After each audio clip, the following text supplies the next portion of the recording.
Hello again, everyone. Frank Loria welcoming you to the introduction of the second session of the Alpha course, which is entitled, Who is Jesus? And we hope you enjoyed the first session of Alpha. In case you missed it, I want to encourage you to go to lakeviewchristiancenter.com/alpha, scroll over to watch, listen to talks, and then scroll down to session 1. Well, in this session, session 2, we're going to start the session by more fully defining the word faith.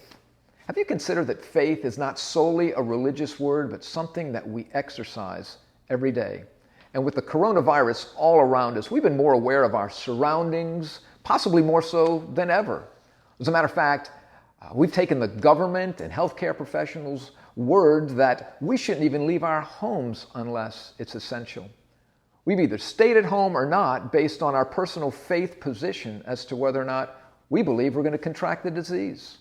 And I don't know about you, but I think I've washed my hands more in the last 2 to 3 weeks than maybe I have in the last 2 to 3 months, though I probably shouldn't confess that. But why? Faith. Not blind faith, informed faith. And that's what we're going to be talking about in this session, Who is Jesus?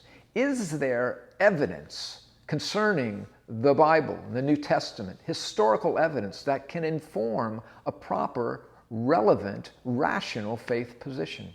We're going to look at, beginning in this session, at the New Testament documents and to see what their validity is, comparing the number of documents of the New Testament to the number of documents of other ancient manuscripts. Are they consistent with one another in what they say? And what's the difference? Or how much time is there between the original autograph and the first copies that we have? I think you're going to be surprised by what you see.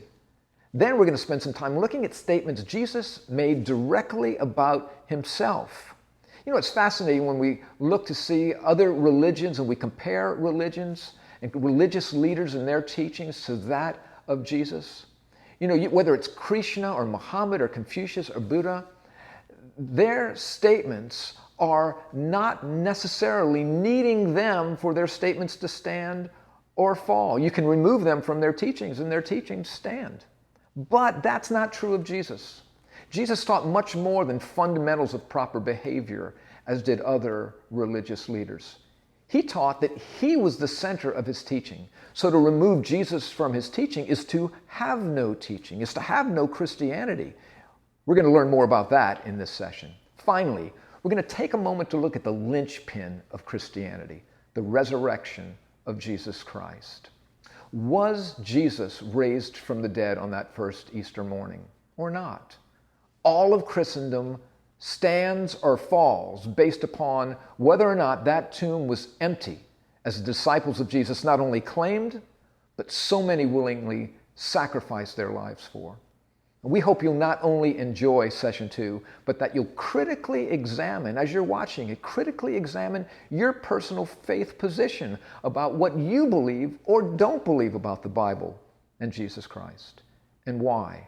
And again, should you have any questions after you've finished watching the session, we want to encourage you to send those questions or thoughts. Email us at alpha@lakeviewchristiancenter.com.